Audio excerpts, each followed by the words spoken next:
নমস্কাৰ বন্ধুসকল, আজি লৈ আহিছোঁ এটা নতুন ভিডিঅ'ৰ সৈতে। আহকচোন এই ভিডিঅ'টো আৰম্ভ কৰোঁ। কলৈকে নাযাব, শুনি থাকিব শেষলৈকে। ধন্যবাদ।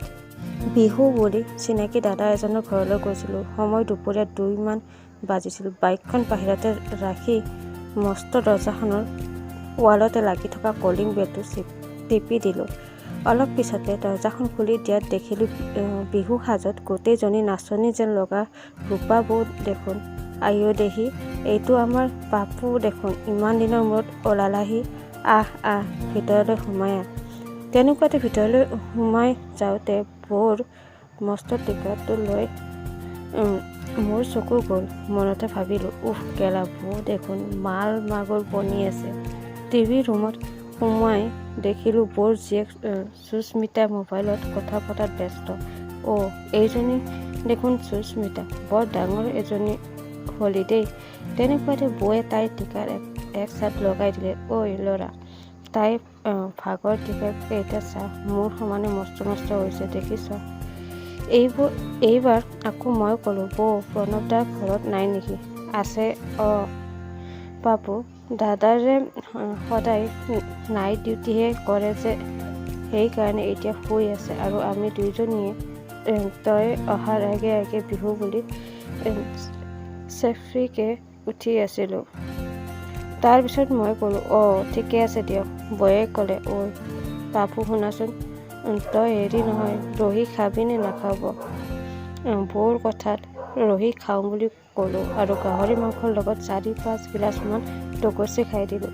কিছু সময়ৰ পিছতে সন্ধিয়া লাগিল। দাদা, বৌ, সুস্মিতা আৰু মই একেলগে ৰাতিৰ ভাত সাজ খাই ল'লোঁ। ভাত খাই উঠি দাদাৰ লগত আকৌ আমাৰ ঘৰৰ পৰিয়ালৰ কথা বতৰা পাতি আকৌ 2 গিলাচমান ৰহি খাই দিলোঁ।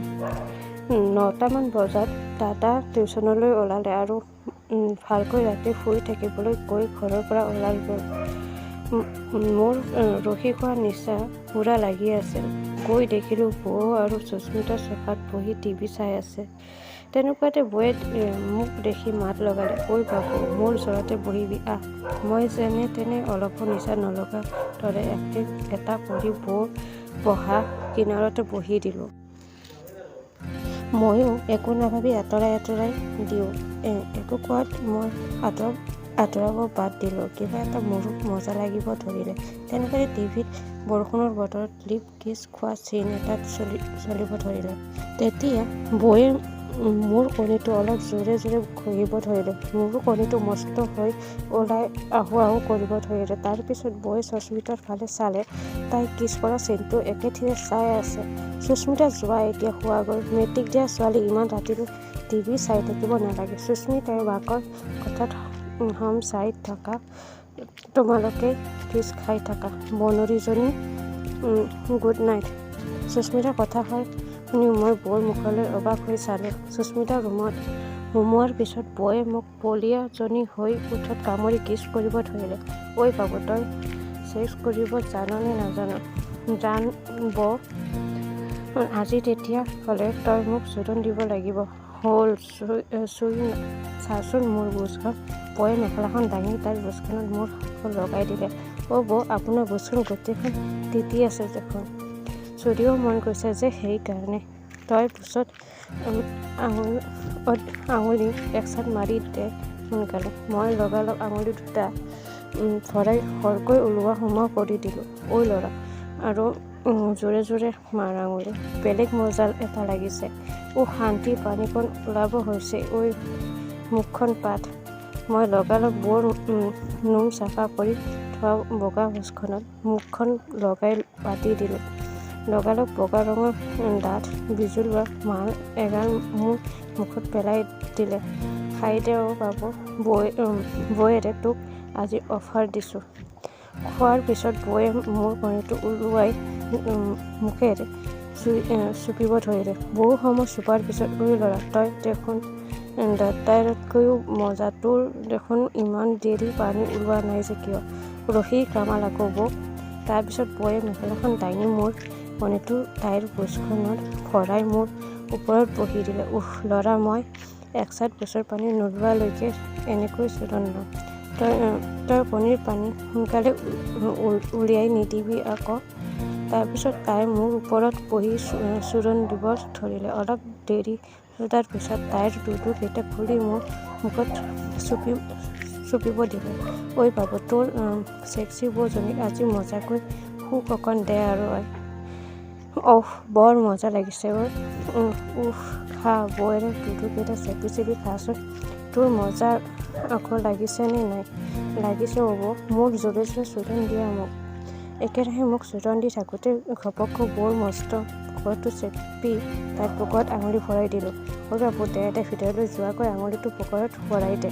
ঐ বাবু, মোক ধৰ সোনকালে শান্তি পানী অকণ ওলাই কৰিছে।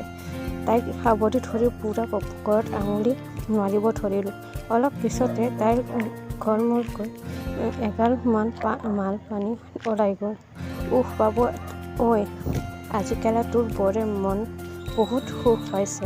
তাৰপিছত তাই মোৰ ফালে বুকৰ কৰি বহি গ'ল।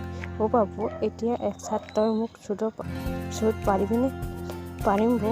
আপোনাৰ বুকুটো দেখিবলৈ বম চেক্সি লাগিছে। তাৰপিছত বৌক পিছফালৰ পৰা চুটিব ধৰিলোঁ। বাবু, জোৰ লগা, তেতিয়াহে মজা লাগিব মোৰ। তোৰ বৌৰৰ মস্ত বুকুটো চাই চোৰণ দে। মনতে ভাবিলোঁ, বনৰীৰ চুটি তোৰ কেলা টিকাকেইটা ইমান কিয় চেক্সি বে? যিমান পাৰোঁ জোৰে ঠাপককৈ চোৰণ দিব ধৰিলোঁ। মাজে মাজে তাইৰ বুকুৰ ফুটাটোত আঙুলি ভৰাই দিওঁ। বাবু, মোক তই কুকুৰে চোৰাৰ দৰে চোৰণ দে। বৌৰো সুখ অকণ দে ল'ৰা। ইমান মজা লাগিছে। বিয়া হোৱাৰ পৰা আজিহে এনে সুখ পাইছোঁ। বাবু, চোৰণ দি থাক। পানী অকণ ওলা কৰিছে। মোৰ চেলেকি দিবিনে বাবু? আজি আৰু পানী ওলাব নোৱাৰিম। আজিলে ইমানকণ দিলেই হ'ব। তাৰপিছত মই বৌৰ ওচৰৰ পৰা কণীটো লাহেকৈ উলিয়াই দিলোঁ। মোৰো বহুত চেক্স উঠি থকা কাৰণে একো ঘিণ নকৰি বৌৰ মস্ত বুকুৰৰ ফুটাটো আৰু প'চখন একেলগে মজাকৈ চেলেকিব ধৰিলোঁ। বৌয়ে জোৰকৈ আঙুলি মাৰি চৰাই পানী উলিয়াই দিলে। মই চাফাকৈ চব চেলেকি দিলোঁ। ইমান মজা লাগিল। চেলেকি জীৱন কেতিয়াও এনেকৈ পাম বুলি ভবা নাছিলোঁ। তাৰপিছত বৌয়ে মোৰ কণীটো ধৰি পানী উলিয়াবলৈ চুপি চেলেকি মুঠ মাৰিব ধৰিলে। বহু দেৰি চুপাৰ পিছত মোৰো ওলাও কৰিলে। বৌ, মোৰ পানী ওলাব দে বাবু। তোৰ বৌজনীৰ মুখতে এৰি দে। আজি তই মোক বৰ মজা চোৰণ দিলি। তাৰপিছত বৌয়ে কৰি থাকোঁতেই ফিৰাই গোটেই স্পুন ভৰাকৈ পানী উলিয়াই দিলোঁ। তো বন্ধুসকল, মোৰ এই ইউটিউব চেনেলটো ছাবস্ক্ৰাইব কৰিব, বেল আইকনটো দবাই দিব, লাইক কৰিব আৰু এই ভিডিঅ'টো যদি ভাল লাগিছে তেন্তে কমেণ্ট কৰিবলৈ কেতিয়াও নাপাহৰিব। লগতে আপুনি আপোনাৰ বন্ধু বান্ধৱীৰ সৈতে শ্বেয়াৰ কৰিবলৈ কেতিয়াও নাপাহৰিব। আকৌ লগ পাম এটা ঠিক এনেকুৱা ভিডিঅ'ৰ সৈতে। তেতিয়ালৈকে অপেক্ষা কৰক। ধন্যবাদ।